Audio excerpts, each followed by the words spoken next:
കേരള വിഷൻ്റെ ഓണസല്ലാപത്തിലേക്ക് എല്ലാ പ്രേക്ഷകർക്കും സ്വാഗതം. ഇന്ന് നമ്മുടെ അതിഥി ഒരു കാലഘട്ടത്തെ മലയാള സിനിമയുടെ പ്രിയങ്കരനായിരുന്ന ശ്രീ ശങ്കർ സാറാണ്.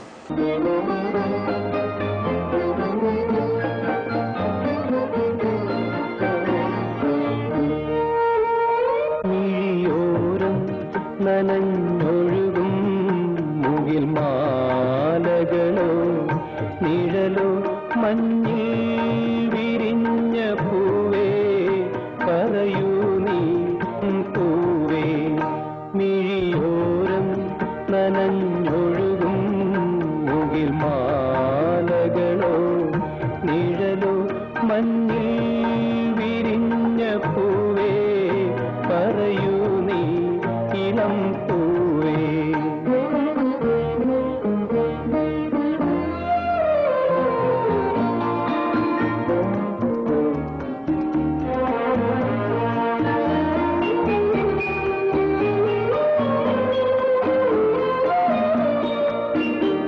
ഏതോ വസന്തവനിയിൽ കിനാവായി വിരിഞ്ഞു നീ പനിനീരിലെന്റെ ഹൃദയം നിലാവായി അലിഞ്ഞു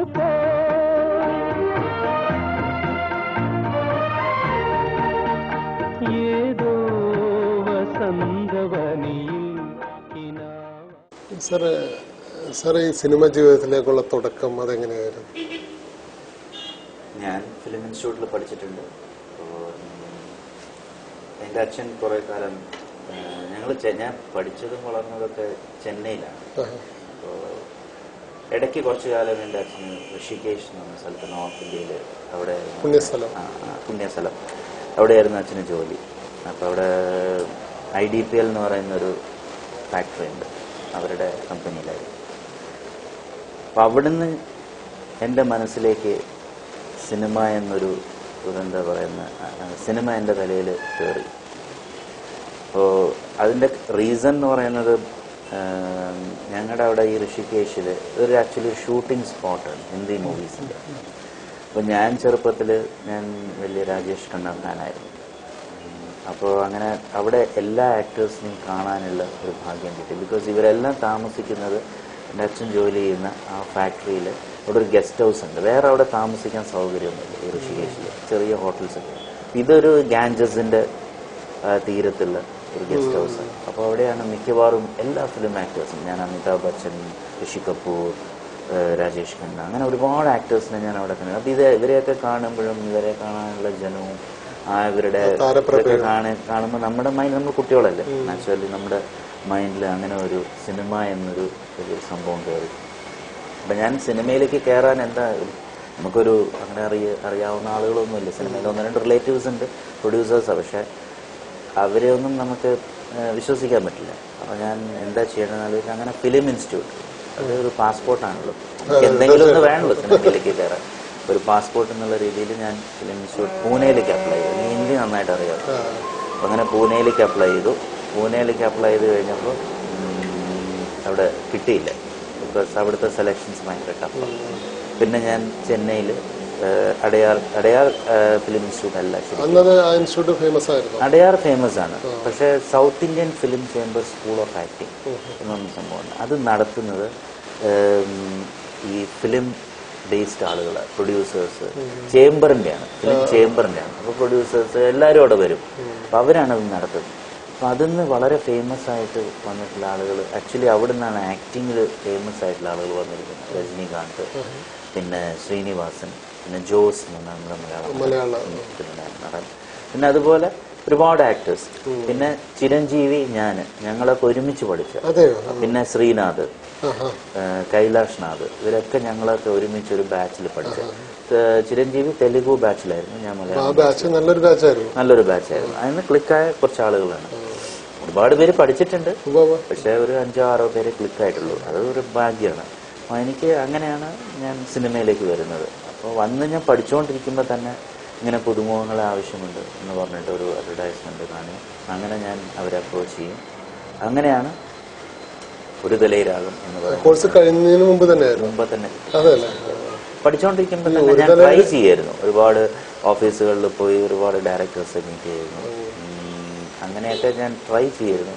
ഇത് വളരെ ഒരു അൺഎക്സ്പെക്റ്റഡ് ആയിട്ട് ഒരു ഭാഗ്യം, ഒരു ലക്ക് എന്ന് പറയുന്ന ഒരു മാതിരി എനിക്ക് ഈ ഒരു ചാൻസ്. ഈ ഒരു തലയിൽ രാഗം ആ കാലഘട്ടത്ത് നല്ല ക്ലിക്കായ ഒരു സിനിമയാണ്. അപ്പൊ അതില് ഹീറോ ആയിരുന്നു മെയിൻ ഹീറോ. അതില് ഒരു ഈ ക്യാരക്ടറാണ് അതിലെ മെയിൻ, പിന്നെ heroine. But main character hero ആണ്. ഇത് ഒരു പടം തുടങ്ങി അവസാനിക്കുന്നത് ഈ ക്യാരക്ടർ അവസാനിക്കുന്ന വരയ്ക്ക് ഈ ക്യാരക്ടർ അത് എനിക്ക് തോന്നുന്നത് 80കളിലൊക്കെ 80 ജൂണിൽ ആ സിനിമ തമിഴ്നാട്ടിൽ റിലീസായി. അത് ഒരു വർഷത്തോളം റിലീസ് ചെയ്യാതെ വെച്ചു. അതിന്റെ ഒരു ഡിസ്ട്രിബ്യൂഷൻ പ്രോബ്ലം ഉണ്ടായിരുന്നു, എല്ലാം പുതുമുഖങ്ങളായിരുന്നു. അങ്ങനെ അത് പടം ഡിസ്ട്രിബ്യൂഷൻ രൂപ എന്ന് പറഞ്ഞൊരു കുട്ടി. അപ്പോൾ ആ സിനിമ റിലീസ് പ്രൊഡ്യൂസർ തന്നെ അവസാനം റിലീസ് ചെയ്തു. അങ്ങനെ ആ സിനിമ വൻ വിജയമായി മാറി. 365 ദിവസത്തോളം കളിച്ചു. വളരെ നല്ല പാട്ടുകളുണ്ടായിരുന്നു, നല്ല സൂപ്പർ ഹിറ്റ് സോങ്സ്. വാസമില്ല മലർ, ഒരു കാലഘട്ടം മൊത്തം ആ പാട്ടിന്റെ ഒരു തരംഗം. അങ്ങനെ ഒരുപാട് 5-6 പാട്ടുകളുണ്ട്. അതൊക്കെ ഭയങ്കര സക്സസ്. പിന്നീട് വന്ന സിനിമ തമിഴാണോ മലയാളം? അല്ലല്ല, തമിഴിൽ അമ്മ എനിക്കൊരു 3-4 സിനിമ ബുക്കിംഗ് ആയി. ടി രാജേന്ദ്രന്റെ തന്നെ രാഗം തേടും പല്ലവി, പിന്നെ അതും ക്ലിക്കായിരുന്നു. ആ സിനിമ ഹിറ്റായി. പിന്നെ ബാലാജിയുടെ സുജാത എന്ന് പറഞ്ഞ സിനിമ, പിന്നെ അത് ഒരു മലയാളത്തിൽ വന്ന സിനിമയുടെ റീമേക്ക് ആയിരുന്നു. എന്താ നല്ലൊരു രവി മേനോനൊക്കെ അഭിനയിച്ച ഒരു സിനിമ, സുകുമാരനൊക്കെ ആയിട്ട്, ശാലിനിയുടെ കൂട്ടുകാർ. ആ സിനിമയുടെ റീമേക്ക് ആയിരുന്നു. പിന്നെ അതിനുശേഷം മൗനയുദ്ധം, അങ്ങനെ ഒരു 4 സിനിമയോളം ഞാൻ സൈൻ ചെയ്തിരുന്നു. അപ്പോഴാണ് എനിക്ക് മലയാളത്തിലേക്ക് ഈ ഓഫർ വരുന്നത്, മഞ്ഞിൽ വിരിഞ്ഞ പൂക്കൾ. അത് ഈ സിനിമ കണ്ടിട്ട്, അപ്പൊ അതിൽ എന്തോ ന്യൂ ഫേസസിനെ അവര് തെരഞ്ഞുകൊണ്ടിരിക്കുകയായിരുന്നു. അങ്ങനെ ഒരുതലേ രാഗോടെ തമിഴ്നാട്ടിൽ ഹിറ്റായിട്ട് ഓടിക്കുന്നു. അപ്പൊ ഇതിൽ കുറച്ച് മലയാളി പിള്ളേരാണ് അഭിനയിച്ചിരിക്കുന്നത്. അതിൽ അഭിനയിച്ച ഞങ്ങൾ 3 മെയിൻ ക്യാരക്ടേഴ്സ്, ഞാന്, രവീന്ദ്രൻ, പിന്നെ കൈലാഷ്, ഞങ്ങൾ 3 പേര് മലയാളീസ് ആയിരുന്നു. അപ്പൊ ഞങ്ങള് ഇങ്ങനെയാണെന്ന് പറഞ്ഞാൽ അവര് വന്ന് ആ സിനിമ കാണി, അങ്ങനെ അവരെന്നെ ഇൻവൈറ്റ് ചെയ്തു. അങ്ങനെ ഞാൻ അവരെ മീറ്റ് ചെയ്തു. അപ്പൊ മഞ്ഞിലുരിഞ്ഞ പൂക്കളിലെ ഒരു സീൻ, ഞാൻ പൂർണിമ മരിച്ചു കിടക്കുമ്പോൾ ഞാൻ വന്ന് കാണുന്ന അലറുന്നൊരു സീന്, അതുകൊണ്ട് അഭിനയിച്ച് കാണിക്കാൻ പറഞ്ഞു. കാണിച്ചു. അങ്ങനെ മഞ്ഞിലെറിഞ്ഞ പൂക്കൾ വന്നു. അത് 90 ഡിസംബറിൽ റിലീസായി. ഇത് ജൂണിൽ, ഡിസംബറിൽ. അത് 80 ഡിസംബറിൽ. അതും വലിയൊരു ഹിറ്റായി മാറി. പിന്നെ അതൊരു വലിയ ഹിറ്റ് എന്ന് പറയുന്നുണ്ടെങ്കിൽ ശരിക്കും എനിക്ക് തോന്നുന്നു 70കളിലെ സിനിമയിലെ പ്രണയത്തിന് ഒരു മുഖച്ഛായ ഉണ്ടായിരുന്നു, 80കളിലെ ഒരു ട്രെൻഡ് സെറ്റർ ആയിരുന്നു. ബിക്കോസ് അന്ന് കാണാത്ത ഒരു സ്റ്റൈൽ ഓഫ് ഫിലിം മേക്കിങ്ങും പിന്നെ ലൊക്കേഷനും അങ്ങനെ, പിന്നെ ആകെപ്പാടെ 3-4 ക്യാരക്ടേഴ്സ് വെച്ചിട്ട് വളരെ ബ്യൂട്ടിഫുൾ ആയിട്ട് ചെയ്തിട്ടുള്ള ഒരു സിനിമ. ലൊക്കേഷനിൽ കാണിക്കുന്ന അതേ ഇന്നും മഞ്ഞിലുരിഞ്ഞ പൂക്കളിന് ഒരു പുതുമയുണ്ട്. ഇന്ന് നമ്മൾ കണ്ടാലും ആ സിനിമ നമുക്ക് വളരെ അട്രാക്റ്റീവ് ആയിട്ട് തോന്നുന്നു. ഞങ്ങളുടെയൊക്കെ കോലം കുറെ മാറിയിട്ടുണ്ടെന്നേ ഉള്ളൂ. അന്നത്തെ അങ്ങയോട് സംസാരിക്കുമ്പോ ഞാൻ അന്ന് മഞ്ഞിൽ വിരിഞ്ഞ പൂക്കൾ കണ്ട അതേ ഫീലില് ആ വോയിസിന്റെ ഇതെനിക്ക് ഫീൽ ചെയ്യുന്നു. അതെ, ആ സിനിമ ഞാൻ എന്റെ ഒരുപാട് സിനിമകൾ ഞാൻ തന്നെ ഡബ് ചെയ്തിരുന്നു ആ കാലഘട്ടത്തിൽ. പിന്നെ ഞാൻ രൂപം കൊണ്ടല്ലേ ഇതിനു മുമ്പ് കണ്ടിട്ടുള്ളൂ. അപ്പോ ആ രൂപത്തിൽ നിന്ന് പ്രതീക്ഷിക്കുന്നുണ്ട്. ശരിക്കും ആ സിനിമയിലെ സൗണ്ട് തന്നെ വളരെ മൃദുവായിട്ട്, എനിക്ക് തോന്നുന്നു അതിലെ പ്രണയം വളരെ മൃദുവായിട്ട് മൂവ് ചെയ്യണം. എനിക്ക് കുറച്ച് മലയാളം പ്രോബ്ലം ഉണ്ടായിരുന്നു. ഞാൻ പഠിച്ചു വളർന്നൊക്കെ ചെന്നൈയിലായതുകൊണ്ട് ഞാൻ മലയാളം പറയുമ്പോൾ ഇന്ന് എനിക്കതില്ല. പക്ഷെ അന്ന് ഒരു തമിഴ് ടച്ച് കയറി വരുമായിരുന്നു. അത് കുറച്ച് മഞ്ഞിലൊരിഞ്ഞ പൂക്കളില്. പക്ഷെ അതല്ല, എനിക്ക് തോന്നുന്നു ആ സിനിമയിലേക്ക് അത് ക്യൂട്ടായിരുന്നു. അതെ അതെ, ബിക്കോസ് അന്ന് ഇവര് കുറെ ആളുകളെ വെച്ച് ഡബ് ചെയ്ച്ച് നോക്കി. പക്ഷെ ഫാസിൽ നിർബന്ധം പിടിച്ചു ശങ്കർ തന്നെ ചെയ്യണം. അത് വലിയൊരു അത് തന്നെ. ഇപ്പൊ ഞാൻ എന്റെ സിനിമ, ഞാനിപ്പോ ഡയറക്ട് ചെയ്യുന്ന സിനിമ കേരളോത്സവം 2009 ഞാൻ എന്റെ ആർട്ടിസ്റ്റ് മെയിനായിട്ടുള്ള ഒരുപാട് ആർട്ടിസ്റ്റുകളെ ഞാൻ അവരുടെ തന്നെ ഡബ് ചെയ്യാൻ പറഞ്ഞിരിക്കും. ഇപ്പോ അതിലെ ഹീറോയിൻ അവള് ബഹ്റൈനിൽ പഠിച്ചു വളർന്നിരിക്കുക. പക്ഷെ ഡബിങ് എവിടെയോ കുറച്ച് ആ ഒരു മലയാളം ശരി. എന്നാലും ഞാൻ പറഞ്ഞു ഡബ്, ബിക്കോസ് നമ്മൾ ചെയ്യുന്നത് നമ്മൾ ചെയ്താൽ തന്നെ ശരിയാവുള്ളൂ. അതുപോലെ തന്നെ അതിലൊരു വില്ലൻ ക്യാരക്ടർ വരുന്നുണ്ട്. ആ കുട്ടിയെടുത്ത് ഞാൻ തന്നെ ഡബ് ചെയ്യാൻ പറഞ്ഞിരിക്കാം. അങ്ങനെ ഡബിങ് അങ്ങനെ. പക്ഷെ എൻ്റെ ലൈഫിൽ എനിക്ക് പറ്റിയൊരു മിസ്റ്റേക്ക് ആയിരുന്നു ഞാൻ ആ ഡബിങ് മാറ്റിയത്. ബിക്കോസ് എനിക്ക് ഭയങ്കര തിരക്കായി പോയി. അന്നത്തെ കാലത്ത് എല്ലാത്തിനും ചെന്നൈയിൽ പോകണം ഡബ് ചെയ്യാൻ. അന്ന് ഇവിടെയൊക്കെ സ്റ്റുഡിയോസ് ഉണ്ടായിരുന്നെങ്കിൽ ഇത് സംഭവിക്കില്ലായിരുന്നു. ഇന്നിപ്പോ ഇവിടെ സ്റ്റുഡിയോ മുട്ടിയിട്ട് നടക്കാൻ പറ്റാത്ത. അതെ, അന്ന് എല്ലാം ചെന്നൈയിൽ പോകണം, പിന്നെ 1 or 2 ഫ്ലൈറ്റ്, ട്രെയിനിൽ കയറിയ ട്രിവാൻഡ്രത്ത് നമ്മൾ അവിടെ എത്തില്ല. പിന്നെ അങ്ങനെയുള്ള ബുദ്ധിമുട്ടൊക്കെ വന്നപ്പോൾ പിന്നെ ഞാൻ മലയാളത്തിലെ ഊതിക്കാച്ച് പൊന്ന സിനിമ വന്നു. ആ സിനിമ സക്സസ് ആയതോടെ മലയാളത്തിലെ ഏറ്റവും തിരക്കുള്ള ഒരു നടനായി മാറി. ഞാൻ ഒരു 4 വർഷത്തോളം 27-28 പടം കണ്ടിന്യൂസ് ആയിട്ട് ചെയ്യാൻ തുടങ്ങി. അന്ന് എനിക്ക് ഡബ്ബിങ്ങിന് പോകാൻ ഭയങ്കര ബുദ്ധിമുട്ടായി. ബിക്കോസ് സിനിമ തീരാതെ വരികയും അങ്ങനെയൊക്കെ വന്നപ്പോൾ അങ്ങനെ വേറൊരു ഓൾട്ടർനേറ്റീവ് ആളുകളെ കൊണ്ട് ചെയ്യിപ്പിച്ച് അത് അങ്ങനെ എൻ്റെ വോയിസ് ആയി പിന്നീട് മാറി. അതിന് മാറാൻ പറ്റാത്തൊരു സ്റ്റേജ്. പക്ഷെ എനിക്ക് തോന്നുന്നു അങ്ങയുടെ ആ മഞ്ഞൾ വിരിഞ്ഞ പൂക്കളിൽ കൊടുക്കുന്ന ഒരു സൗണ്ട് ട്രാക്ക് ഉണ്ടല്ലോ, അത് എന്തോ ഭയങ്കര നൊസ്റ്റാൾജിയായിട്ട് ഫീലിംഗ് തന്നെ. അതെ, എന്താ അറിയോ, ഇപ്പൊ നമുക്ക് അതിലൊരുപാട് മിസ്റ്റേക്സ് ഉണ്ട്. ബിക്കോസ് അതൊക്കെ നമ്മുടെ ആദ്യത്തെ സിനിമയും നമ്മള് തുടക്കക്കാരാണ് അപ്പൊക്കെ. പക്ഷെ നമ്മളെല്ലാം പഠിച്ചു വരും. പിന്നെ നമ്മുടെ വോയിസും ഇതെല്ലാം മാറും. കുറച്ച് കഴിയുമ്പോൾ നമുക്ക് മാറ്റിയെടുക്കാൻ പറ്റും. ബിക്കോസ് ഒരുപാട് ഇപ്പോൾ എത്രയോ വലിയ വലിയ ആർട്ടിസ്റ്റുകൾ അവർ തന്നെ ഡബ് ചെയ്യുന്നുണ്ട്. പക്ഷെ അത് കേട്ട് ആളുകൾക്ക് അത് അവരുടെ വോയിസായി മാറുന്നു. എനിക്ക് എവിടെയോ എന്നെ അറിവില്ലായ്മയും പിന്നെ നമ്മുടെ അന്നത്തെ ഒരു തിരക്കും ഇതൊക്കെ വെച്ചിട്ട് അങ്ങനെ. മഞ്ഞൾ വിരിഞ്ഞ പൂക്കളിന് ശേഷം തമിഴിലെ എല്ലാ സിനിമയും ഞാൻ തന്നെ ഡബ് ചെയ്തു. താങ്കൾക്ക് തമിഴായിരിക്കും ഇത്തിരി കൂടി. അല്ല, ഇപ്പൊ റീസെന്റ് ചെയ്തതും അതിന് മുമ്പ് ചെയ്തതും ഒക്കെ ഞാൻ തന്നെ ഡബ് ചെയ്തു. നമ്മുടെ മഞ്ഞൾ വിരിഞ്ഞ പൂക്കളിന് ശേഷം പിന്നെ മലയാള സിനിമയിൽ അങ്ങയുടെ മാത്രമായ ഒരു കാലം ഉണ്ടായിരുന്നു.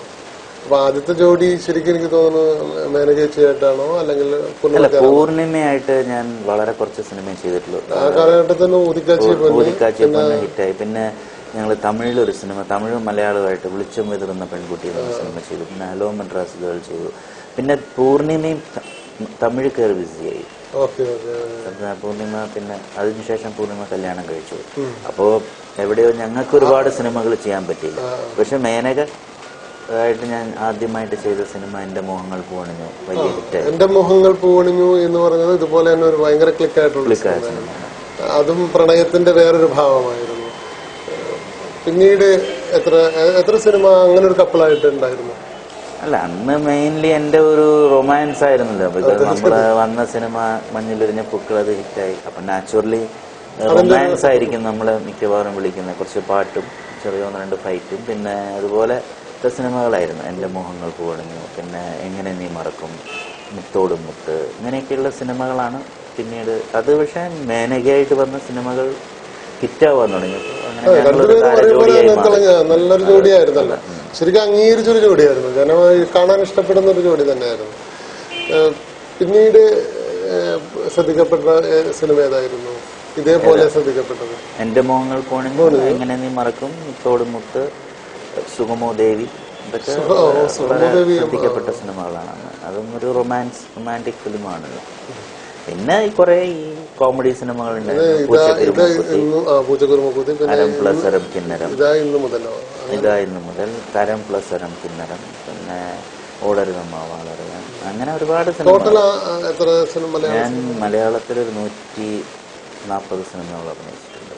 പിന്നെ തമിഴിലൊരു 22 സിനിമകൾ.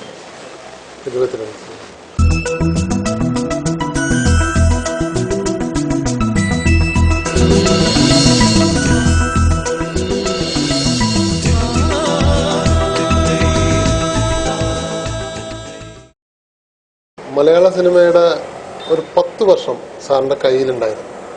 ആ കാലഘട്ടം എന്ന് പറഞ്ഞിട്ടുണ്ടെങ്കിൽ അതിനെ സാർ എങ്ങനെ നോക്കിക്കാണുന്നു? 10 years എല്ലാ ലൊക്കേഷനിലും ഞാൻ കാണും. ബിക്കോസ് ഒരുപാട് സിനിമകൾ അന്ന് മലയാളത്തിൽ ഇന്നത്തെ മാതിരിയല്ല, 130-132 സിനിമ പ്രൊഡ്യൂസ് ചെയ്തിരുന്ന കാലഘട്ടമായിരുന്നു. അപ്പൊ അതിൽ 27-28 സിനിമകളിൽ ഞാനായിരുന്നു ചെയ്തത്. പിന്നെ അന്ന് ഒരു വെറും ഒരു ഹീറോ മാത്രമല്ല, ഇപ്പൊ ഞാന്, ലാല്, മമ്മൂക്ക, ഞങ്ങളെല്ലാവരും ഒരു സിനിമയിൽ കാണും. അങ്ങനെ ഒരു കാലഘട്ടം. അങ്ങനെയല്ല, അന്ന് ഞങ്ങളെല്ലാവരും 3 പേരും അഭിനയിക്കും. അങ്ങനെ ഒരു കാലഘട്ടം ഇനിയും വരും. ബിക്കോസ് ഇന്ന് സിനിമ സക്സസ് റേറ്റ് വളരെ കുറവാണ്. ഇന്ന് ഏത് സിനിമയും കുറെ ഓടും. അതിന് റീസൺസ്, ഇന്ന് സിനിമ അന്ന് തിയേറ്ററിലേക്ക് ഒരു എന്റർടൈൻമെന്റ് എന്ന് പറയുന്ന സിനിമ മാത്രമേ ഉള്ളൂ. പക്ഷെ ഇന്ന് ടെലിവിഷൻ ഉണ്ട്, അല്ലെങ്കിൽ ഒരുപാട് എന്റർടൈൻമെന്റ് ഉണ്ട്. അന്ന് എന്റർടൈൻമെന്റ് സിനിമ മാത്രമേ ഉള്ളൂ. അതുകൊണ്ട് അന്ന് സിനിമ എല്ലാം ഓടുന്ന ഒരു കാലഘട്ടം ഉണ്ടായിരുന്നു. നല്ല സിനിമകളുണ്ടായിരുന്നു. പിന്നെ ഞാൻ ആക്ട് ചെയ്ത സിനിമകൾ മിക്കവാറും എല്ലാം വിജയിക്കായിരുന്നു. എല്ലാം ഒരു മിനിമം സൂപ്പർ ഹൈറ്റ് ആവോ അല്ലെങ്കിൽ വലിയ മോശമില്ലാതെ പോയിരുന്നു. അപ്പൊ അങ്ങനെ നമുക്ക് അന്ന് എനിക്കൊരു സ്റ്റാറിനൊക്കെ അന്ന് വിളിച്ചിരുന്നു. അന്ന് നമ്മളെത്ര പേര് ശ്രദ്ധിക്കാറില്ല, അത്രേ ഉള്ളൂ. പിന്നെ ഞാൻ പറഞ്ഞില്ലേ, ഞാൻ ഇതൊന്നും ആക്ച്വലി പ്ലാൻഡ് അല്ലായിരുന്നു ഒരു കാര്യത്തിൽ. ഇതെല്ലാം സംഭവിച്ചു പോയി. പടം വന്നു, ഒരു തലരാഗം വന്നു, ഇത്ര ഓടുന്നു എന്ന് ഞാൻ പ്രതീക്ഷിച്ചിട്ടില്ല. അതുപോലെ മഞ്ഞിലെറിഞ്ഞ പൂക്കൾ വന്നു, അതും ഇങ്ങനെ ഓടുന്നു. ഒരുപാട് സിനിമകൾ വന്നു. പിന്നെ അന്ന് കൂട്ടായ്മ, ഫ്രണ്ട്ഷിപ്പിന് ഒരുപാട് വാല്യൂ ഉണ്ടായിരുന്നു. ഇപ്പം ഞാൻ സുരേഷ്, അങ്ങനെയുള്ള ഞങ്ങളുടെ കുറച്ച് സുഹൃത്തുക്കൾ, ഇപ്പൊ പ്രിയദർശൻ, മോഹൻലാൽ, ഞങ്ങളെല്ലാം നല്ല സുഹൃത്തുക്കളായിരുന്നു.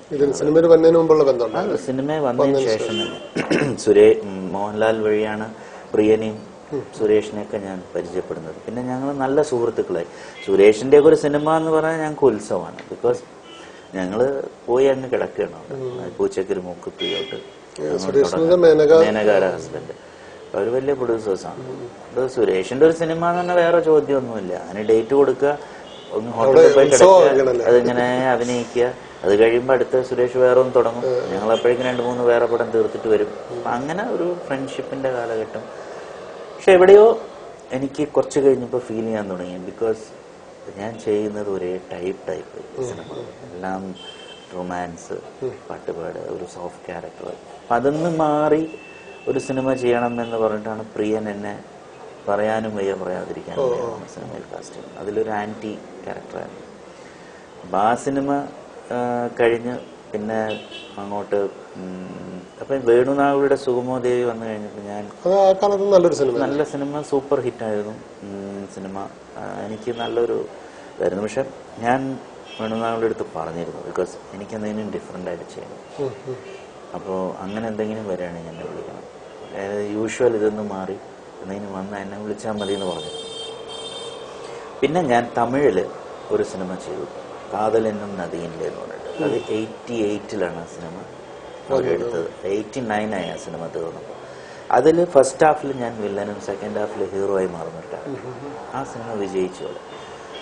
അതിനുശേഷം എനിക്ക് കുറച്ച് തമിഴ് സിനിമകൾ ഞാൻ അതിലേക്ക് കോൺസെൻട്രേറ്റ് ചെയ്തു. ഇവിടെ എനിക്ക് സിനിമകൾ കുറഞ്ഞു. ബിക്കോസ് ഒന്നാമത് വരുന്ന സിനിമയൊന്നും ഞാൻ എടുത്തിരുന്നില്ല. എനിക്കെന്തോ ഇതെന്നെല്ലാം മാറണം.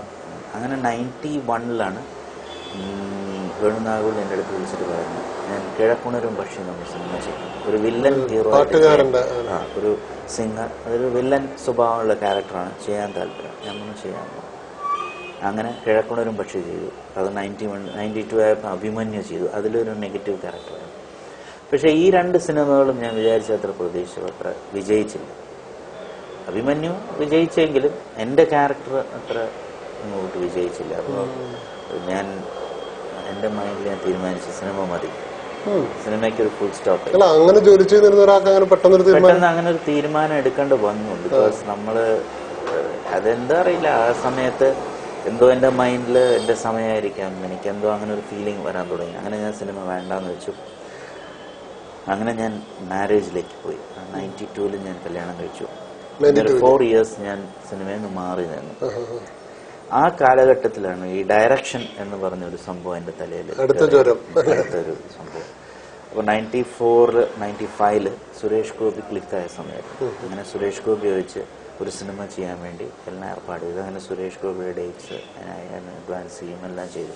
പക്ഷെ ഞാനൊരു സബ്ജക്റ്റ് ചെയ്തു. ആ സബ്ജക്റ്റ് എന്തോ ആ സിനിമയുടെ എല്ലാ കാര്യങ്ങളും റെഡിയായി വരുമ്പോൾ ആ സബ്ജക്റ്റ് വേറൊരു സിനിമയിൽ കുറേ എൻ്റെ ഭാഗങ്ങൾ വന്നു. അങ്ങനെ ആ സബ്ജക്റ്റ് മാറ്റി വെച്ചു. പിന്നെ വേറെ 2 സബ്ജക്ട്സ് ഞങ്ങൾ സെലക്ട് ചെയ്തു. അത് രണ്ടും സാറ്റിസ്ഫാക്ടറി ആയില്ല. അങ്ങനെ ആ പ്രോജക്റ്റ് ഞാൻ ഡ്രോപ്പ് ചെയ്തു. ബിക്കോസ് ആദ്യമായിട്ട് നമ്മൾ എന്തെങ്കിലും ചെയ്യുമ്പോൾ അത് എന്തെങ്കിലും ഡിഫറെന്റ് ആയിരിക്കണം എന്നുള്ളൊരു ചെയ്യുമ്പോൾ. അപ്പോൾ ഞാൻ അങ്ങനെ ആ പ്രോജക്ട്സ് എല്ലാം ഡ്രോപ്പ് ചെയ്ത് 98-ൽ വീണ്ടും ഇരിക്കുമ്പോഴാണ് എന്നെ ഒരു ഗ്രൂപ്പ് അഭിനയിക്കാൻ വിളിക്കുന്നത്. സൂര്യവനം എന്ന് പറയുന്നത് ഒരു ആക്ഷൻ ഓറിയന്റഡ്. അപ്പോൾ എനിക്കെന്തോ ഞാൻ ചെയ്ത റൊമാൻസ് എന്നൊക്കെ മാറി എന്തെങ്കിലും ചെയ്യണം എന്നുള്ള ഫീലിംഗ്. അപ്പോൾ ഇതൊരു ആക്ഷൻ മൂഡിലുള്ള സിനിമയാണെന്ന് ഞാൻ പെട്ടെന്ന് സമ്മതിക്കും. അങ്ങനെ ആ സിനിമ ചെയ്തു. അത് റിലീസായി. അങ്ങനെ ഒരു 3-4 സിനിമകൾ 98 തൊട്ട് ഭദ്ര എന്ന് പറഞ്ഞ സിനിമ, ഫയർ എന്ന് പറഞ്ഞ സിനിമ, ഇങ്ങനെയുള്ള ഈ സിനിമകളൊന്നും ഞാൻ വിചാരിച്ച മാതിരി എനിക്ക് റീ എൻട്രി വന്നില്ല. അപ്പോൾ ഞാൻ പിന്നെയും ഡയറക്ഷനെ കുറിച്ച് ആലോചിക്കാൻ തുടങ്ങി. അങ്ങനെ ഒരു സബ്ജക്റ്റ് ഞാൻ അങ്ങനെ നോക്കിയെടുക്കുമായിരുന്നു. അപ്പോൾ അങ്ങനെ അതിൽ എനിക്ക് വളരെ ഡിഫറെൻ്റ് ആയിട്ട് എന്തെങ്കിലും ചെയ്യാൻ പറ്റും എന്ന് തോന്നിയൊരു സിനിമയാണ് കേരളോത്സവം. കേരളോത്സവം 2009. അതെ, അതിനു മുമ്പ് ഒരു സിനിമയും കൂടെ അത് ഞാൻ അപ്പൊ നമ്മൾ ഒരു പുതിയ ഒരു ലൈനിലേക്ക് കിടക്കുമ്പോൾ അതിന് എന്തെങ്കിലും എക്സ്പീരിയൻസ്, ഡയറക്ടോറിയൽ എക്സ്പീരിയൻസ് വേണം എന്നെനിക്ക് തോന്നി. ഞാൻ ആദ്യം ഡയറക്റ്റ് ചെയ്യുമ്പോൾ ഞാൻ എൻ്റെ മൈൻഡിൽ അങ്ങനെ തിങ്ക് ചെയ്യുന്നു. ഇതൊക്കെ ചെയ്യുന്നതിന് മുമ്പ് നമ്മൾ അപ്പോൾ അങ്ങനെ ആയിരിക്കുമ്പോൾ എനിക്കൊരു ടെലിഫിലിം ചെയ്യാനുള്ള ഒരു ടെലി സിനിമ, ഒരു 1 hour വരുന്ന കാട്ടി എന്ന് പറഞ്ഞൊരു ടെലി സിനിമ ഞാൻ ചെയ്തു. അപ്പം അത് വളരെയധികം ആൾക്കാർ അപ്രിഷ്യേറ്റ് ചെയ്തു. ആ സിനിമ അതൊരു ഡിഫറെൻറ്റ് സ്റ്റൈലായിരുന്നു, ഒരു ഡിഫറെൻറ്റ് സബ്ജക്റ്റ് ആയിരുന്നു. ആ സിനിമ അത് എടുത്തത് എൻ്റെ ഒരു സുഹൃത്ത്, അമേരിക്കയിലുള്ള ഒരു സുഹൃത്ത്, ഒരു ജി മോൻ എന്ന് പറഞ്ഞിട്ട്. അതവിടെ കുറച്ച് ഫെസ്റ്റിവലുകളിലൊക്കെ എൻ്റർ ചെയ്തു. അങ്ങനെ ആ ഫെസ്റ്റിവലിൽ അവർ കണ്ടിട്ട് അവിടെ 9 പിക്ചേഴ്സ് എന്നൊരു കമ്പനി എന്നെ അപ്രോച്ച് ചെയ്തു. ഇങ്ങനെ ഡിഫറെൻ്റ് ആയിട്ട് എന്തെങ്കിലും എൻ്റെ കയ്യിൽ സബ്ജക്ട്സ് ഉണ്ട്. അപ്പോൾ ഞാൻ 2 സബ്ജക്റ്റ് പറഞ്ഞു. അതിൽ അവർ സെലക്ട് ചെയ്തതാണ് HIV ബേസ്ഡ് ആയിട്ടുള്ള വൈറസ് എന്ന് പറയുന്നത്. അങ്ങനെ അവരെനിക്കൊരു 45 lakhs ഫണ്ട് ചെയ്തു. പക്ഷെ അത് ഞാൻ അവരുടെ അടുത്ത് പറഞ്ഞിരുന്നു, അത് കേരളത്തിൽ ഇപ്പോൾ റിലീസ് ചെയ്യില്ല എന്ന് പറഞ്ഞു. എന്താ വെച്ചാൽ അതൊരു കമേഴ്ഷ്യൽ സിനിമയല്ല. അത് അങ്ങനെ ഒരു സിനിമ ഇവിടെ വിജയിക്കാൻ ബുദ്ധിമുട്ടാണ്. നല്ല സിനിമയാണ്, കാണുന്ന ആളുകൾ എല്ലാവരും അത് ചിലപ്പോൾ അപ്രിഷ്യേറ്റ് ചെയ്തിരിക്കും. പക്ഷെ അത് തിയേറ്ററിലോട്ട് ആളുകൾ വന്ന് നമ്മുടെ കേരളത്തിൽ ഇന്നത് വിജയിക്കുന്ന ഒരു സിനിമയായിരിക്കില്ല. അപ്പൊ ഞാൻ അത് നെക്സ്റ്റ് റിലീസ് ചെയ്യുന്നു. ഞാൻ അങ്ങനെ ഇരിക്കുമ്പോൾ പിന്നെ ആ സിനിമ അവർക്ക് ഞാൻ അവർക്ക് കൊടുത്തു. അതിനുശേഷം കേരളോത്സവം 2009 സബ്ജക്റ്റിൽ അങ്ങയുടെ കയ്യിൽ നിന്ന് വരുന്നതായതുകൊണ്ട് തന്നെ ഒരുപാട് പ്രതീക്ഷയിലല്ലേ? അതെ, തീർച്ചയായിട്ടും. അതാ ഞാൻ പറഞ്ഞപ്പോ ഞാൻ കാരണം ഒരു സാധാരണ ഒരു സിനിമയുടെ അത്യാവശ്യം എല്ലാ മേഖലയിലൂടെയും കടന്നു വന്നാണ് അങ്ങ്. അപ്പൊ തീർച്ചയായിട്ടും അങ്ങയുടെ ആ ഒരു പ്രൊഡക്ഷനെ കാത്തിരിക്കുകയാണ്. അതിനെ കുറിച്ച് അതിന്റെ കഥാസന്ദർഭം എന്താണ് ഉദ്ദേശിച്ചത്? എനിക്ക് ഞാൻ സബ്ജക്ട് വിനു നാരായണൻ എന്ന് പറഞ്ഞിട്ട് ഇപ്പൊ വൈറസ് ഈ കാട്ടി എഴുതിയ ആൾ തന്നെയാണ് ഈ സബ്ജക്ട് എഴുതിയിരിക്കുന്നത്. അപ്പൊ ഞങ്ങൾ ഇരുന്ന് ഡിസ്കസ് ചെയ്ത് ഇങ്ങനെ ഒരു സബ്ജക്ട് റെഡിയായി വന്നു. സ്റ്റോറി എന്റെയാണ്, പക്ഷെ പുള്ളിയാണ് സ്ക്രീൻ പ്ലേയും ഡയലോഗൊക്കെ ചെയ്തിരിക്കുന്നത്. ഞങ്ങളൊരു കുറച്ച് പേര് ഇരുന്ന് റെഡിയാക്കിയ ഒരു സംഭവമാണ്. അപ്പൊ അതില് മെയിനായിട്ടുള്ള നമ്മൾ സ്റ്റാർ കാസ്റ്റ് എന്ന് പറയുന്ന ഒരു സംഭവം കടും പിടുത്തം ഇല്ലാത്തൊരു പ്രൊഡ്യൂസർ വരണം. ബിക്കോസ് ഇത് ഒരു റിനൗണ്ട് ആർട്ടിസ്റ്റിനെ വെച്ച് ചെയ്യാൻ പറ്റില്ല. ഇതിന് കുറച്ച് ഇമേജ് ഇല്ലാത്ത ആക്ടേഴ്സ് വേണം. അപ്പൊ അങ്ങനെ ഇരിക്കുമ്പോൾ ആരെ വെച്ച് ചെയ്യും? നമ്മൾ വലിയ സ്റ്റാർ കാസ്റ്റ് ഇല്ലെങ്കിൽ ഇന്നത്തെ ബിസിനസ് ബാധിക്കും, അങ്ങനെയുള്ള സംഭവങ്ങളൊക്കെ ഉണ്ടായിരിക്കും. അപ്പോൾ എന്ത് ചെയ്യാം എന്നങ്ങനെ ഞങ്ങൾ അങ്ങനെ ഇരുന്ന് ഒരു ഡിസിഷനിലേക്ക് വന്നു. ഞാൻ ഈ സബ്ജക്റ്റ് എൻ്റെ ഒരു വളരെ നല്ലൊരു സുഹൃത്ത് ബഹ്റിനിലാണ്. പുള്ളി വലിയൊരു ബിസിനസ്മാനാണ്, അബ്ദുൽ ഗഫൂർ എന്ന് പറഞ്ഞിട്ട്. പുള്ളിയുടെ അടുത്ത് ഞാൻ ഈ സബ്ജക്റ്റ് പറഞ്ഞു. പക്ഷെ ഞാൻ പറഞ്ഞു എനിക്ക് ഇത്ര ഫണ്ട് വേണ്ടി വരും. ബിക്കോസ് ഈ സിനിമ ചെറിയ ഒരു ബഡ്ജറ്റിൽ നിർമ്മിക്കാൻ പറ്റില്ല. ഇത് 3-4 ഷെഡ്യൂളുകളായിട്ട് ഈ സിനിമ തീർക്കാൻ പറ്റില്ല. ബിക്കോസ് ഇതിന് ഒരുപാട് ലൊക്കേഷൻസ് ഉണ്ട്. പുള്ളി പറഞ്ഞു ഓക്കെ അതിൻ്റെ ഒരു ബഡ്ജറ്റ് പറയാൻ പറഞ്ഞു. അങ്ങനെ ഞങ്ങളൊരു ബഡ്ജറ്റ് ക്രിയേറ്റ് ചെയ്യും. ഞാൻ ആ ബഡ്ജറ്റ് പറഞ്ഞു. അങ്ങനെ പുള്ളി ഓക്കെ പ്രൊസീഡ് ചെയ്തോളാൻ പറഞ്ഞു. അങ്ങനെ വന്ന് ഞാനിതിൽ ആരെ കാസ്റ്റ് ചെയ്യാം എന്നൊക്കെ വെച്ചാൽ വിനു മോഹനായിട്ട് സംസാരിച്ചു. വിനു മോഹൻ സൈക്കിളൊക്കെ വന്ന സമയം വിനു മോഹന് ഒരു മറ്റേ ഈ ക്യാരക്ടറിന് ഓക്കെയാണെന്ന് എനിക്ക് തോന്നി. അങ്ങനെ വിനു മോഹനെ അപ്രോച്ച് ചെയ്തു. വിനു മോഹൻ ഓക്കെ പറഞ്ഞു. അങ്ങനെ ഞങ്ങൾ ബാക്കി കാര്യങ്ങളൊക്കെ കലാഭവൻ മണി അപ്രോച്ച് ചെയ്തു. പുള്ളി ഓക്കെ പറഞ്ഞു. നെടുമുടി വേണു, സലീം കുമാർ, പിന്നെ ശിവജി ഗുരുവായൂർ ഇപ്പോൾ നല്ല ഒരു പേരെടുക്കുന്ന ഒരു ആക്ടറാണ് പുള്ളി. പിന്നെ ഇതിൽ വരുന്ന ആക്ടേഴ്സ് എന്ന് പറയുന്നത് ഒറിജിനൽ ക്യാരക്ടേഴ്സാണ്. ഇപ്പൊ കഥകളി ചെയ്യുന്ന ആള് കഥകളിക്കാരൻ, കളരി, അതുപോലെയുള്ള നമ്മുടെ കേരളത്തിലുള്ള എല്ലാ കലാരൂപങ്ങളും ഉൾക്കൊള്ളുന്ന ഒരു സിനിമയാണ്. അതാണ് കേരളോത്സവം. ഈ കേരളോത്സവം 2009 എന്ന ഒരു പ്രോഗ്രാം നടക്കാൻ പോകുന്നു. ആ പ്രോഗ്രാമിലേക്ക് നെടുമുടി വേണുവിനാണ് ആ ചാർജ് കൊടുത്തിരിക്കുന്നത്. പുള്ളി കലാമണ്ഡലം മാതിരി ഇതിന്റെ ലൊക്കേഷൻ ഗുരുവായൂർ, പിന്നെ ഒറ്റപ്പാലം, പിന്നെ ചെർപ്പളശ്ശേരി.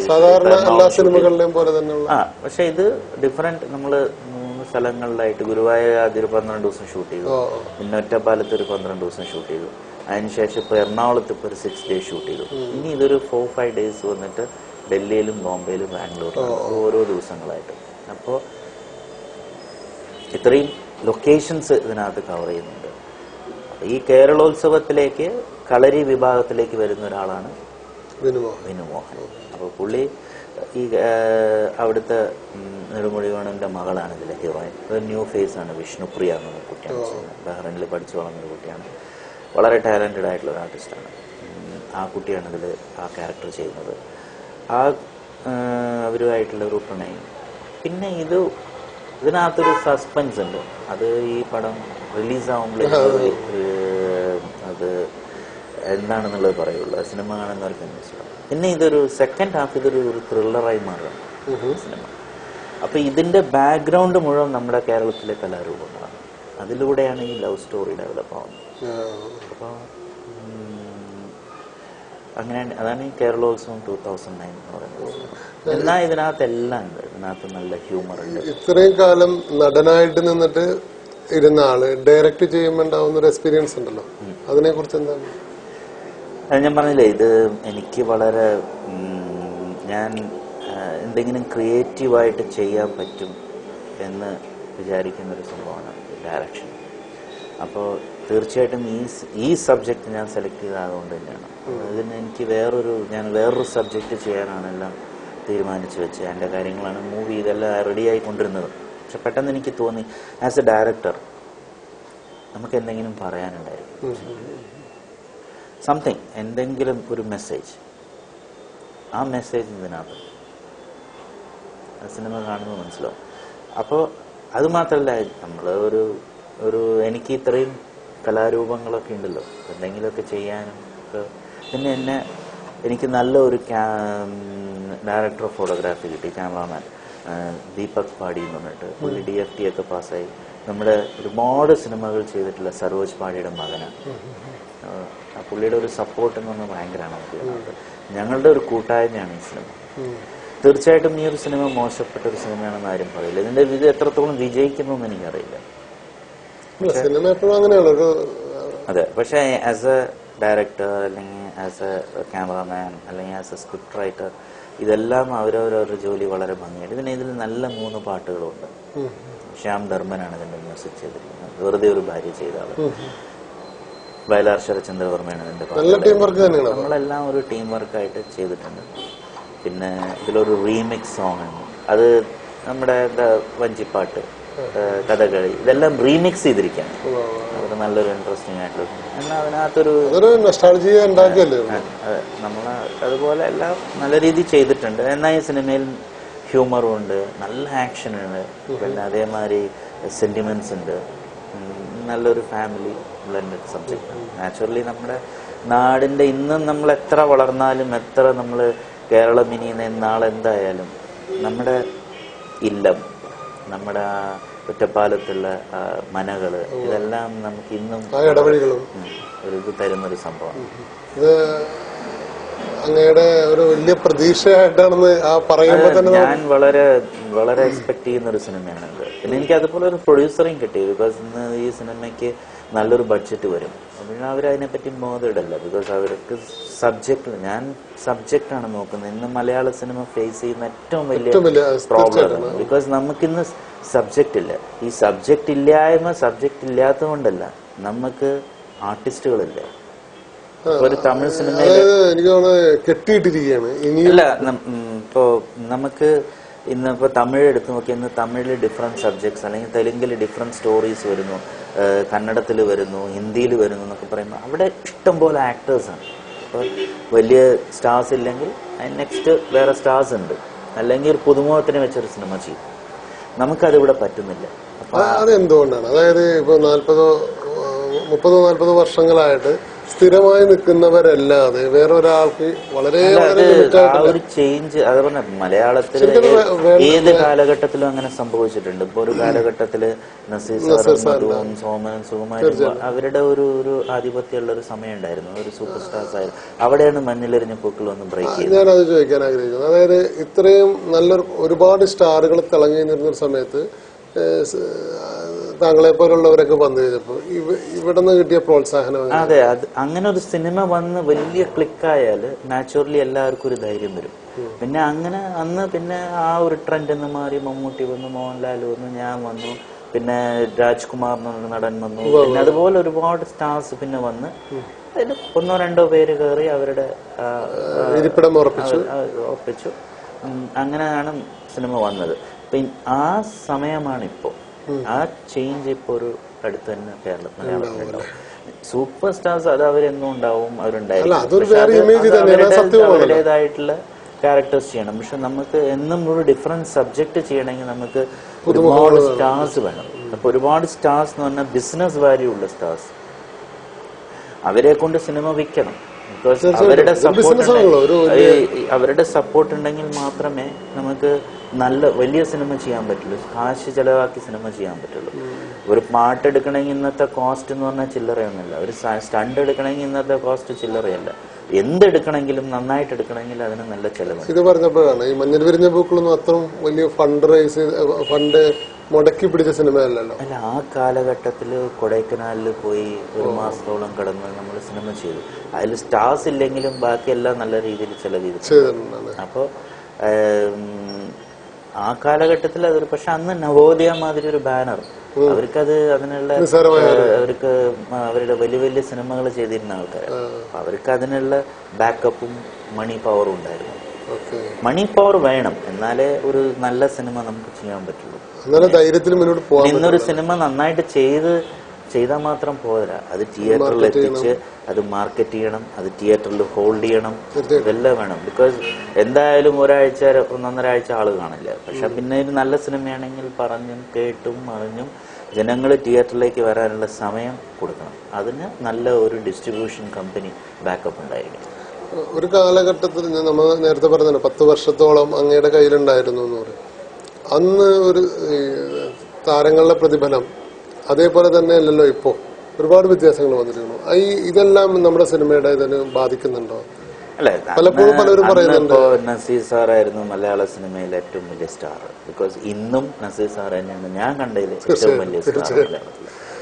നസീർ സാറിന് അന്ന് കിട്ടുന്ന പ്രതിഫലം 1.5 ലക്ഷമായിരുന്നു. പക്ഷെ ആ 1.5 ലക്ഷത്തിന് അന്ന് വാല്യൂ ഉണ്ടായിരുന്നു തീർച്ചയായിട്ടും. ബിക്കോസ് എനിക്കറിയാം, ഞാനിപ്പോ ഒരു സിനിമയിൽ അന്ന് മഞ്ഞളിരിഞ്ഞ പൂക്കളിക്കാൻ എനിക്ക് 25,000 30,000 കിട്ടിയിരുന്നു. പിന്നെ അത് കഴിഞ്ഞ് 50,000 60,000 70,000 1 വരയ്ക്ക് നമ്മൾ വന്നിട്ടുണ്ട്. പക്ഷെ അന്ന് ആ ഒന്നിന്റെ വാല്യൂ ഭയങ്കരമായിരുന്നു. ബിക്കോസ് നമ്മൾ അന്ന് 25,000-നും 30,000-നും മേടിച്ച സ്ഥലങ്ങളാണ് ഇന്ന് 25 ലക്ഷം 30 ലക്ഷം. അപ്പൊ മണി വാല്യൂ മാറി. അല്ല, ഞാൻ അത് മാത്രല്ല ഞാൻ ചോദിച്ചത്, അത് സിനിമയുടെ പ്രതിസന്ധിക്ക് ഒരു കാരണമാവുന്നുണ്ടോ? ഇല്ല, നത്തിങ് ടു ഡു വിത്ത് പ്രതിഫലം ഒന്നല്ല. നമുക്ക് ഡിഫറെന്റ് സബ്ജക്റ്റ് ഇല്ല. നമ്മൾ ഇന്നും ഇപ്പൊ ഞാൻ പറഞ്ഞു, ഇപ്പൊ റീസെന്റ് ആയിട്ട് നാടോടികൾ എന്ന് പറഞ്ഞ സിനിമ ഞാൻ കണ്ടു. സുബ്രഹ്മണ്യപുരം ചെയ്തവരുടെ തന്നെ പടം. അവർ ആ സബ്ജക്ട് ട്രീറ്റ് ചെയ്ത് അതിനകത്ത് ഒന്നുമില്ല, ഒരു ഫൈറ്റോ ഒരു പാട്ടോ അങ്ങനെയൊന്നുമില്ല. പക്ഷെ ആ സ്റ്റോറിയുടെ വ്യത്യാസം, ട്രീറ്റ്മെന്റ് ആണ് ആ സിനിമയെ കൊണ്ടുപോകുന്നത്. അങ്ങനെ ഒരു സിനിമ നമുക്ക് ഇവിടെ ചെയ്യാം. അങ്ങനെ ഒരു സിനിമയൊന്നും ഇവിടെ വരുന്നില്ല. പിന്നെ എന്തോ നമ്മുടെ ഓഡിയൻസ് ഇപ്പോഴും അവർ തിയേറ്ററിലോട്ട് ഒരു പുതിയ ആർട്ടിസ്റ്റ് അഭിനയിച്ച സിനിമയാണെങ്കിൽ വരാൻ മടിക്കുന്നുണ്ട്.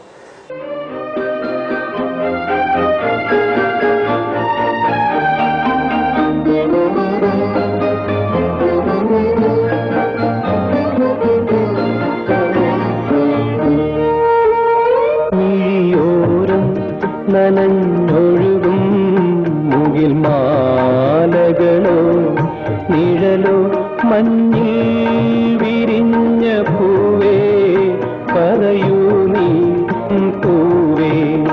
മിഴിയോരം നനഞ്ഞൊഴുകും മുകിൽ മാലകളോ നിഴലോ മഞ്ഞിൽ വിരിഞ്ഞ പൂവേ പറയൂ നീ ഇളം പൂവേ.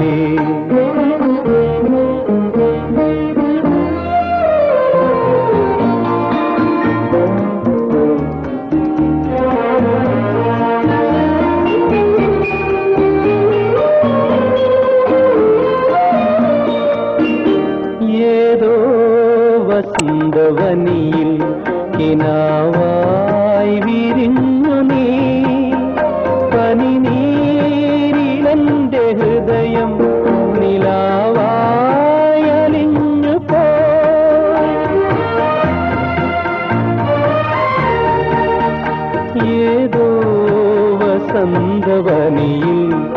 കിനാവായി വിരിഞ്ഞു നീ പനിനീരിലെന്റെ ഹൃദയം നിലാവായി അലിഞ്ഞു പോയി അതുപോലും ഇനി നിന്നിൽ വിഷാദം പകർന്നു മഞ്ഞിൽ വിരിഞ്ഞ പൂവേ നീ ഇളം പൂവേ മിഴിയോരം നനഞ്ഞൊഴുകും മുകിൽ മാലകളോ നിഴലോ മഞ്ഞിൽ വിരിഞ്ഞ പൂവേ ഇളം പൂവേ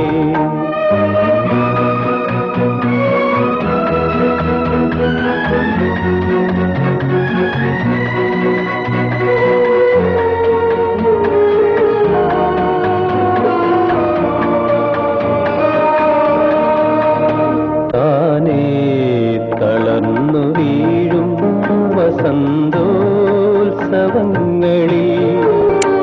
എങ്ങോ കൊഴിഞ്ഞ കനവായി സ്വയം ഞാനൊതുങ്ങിടാ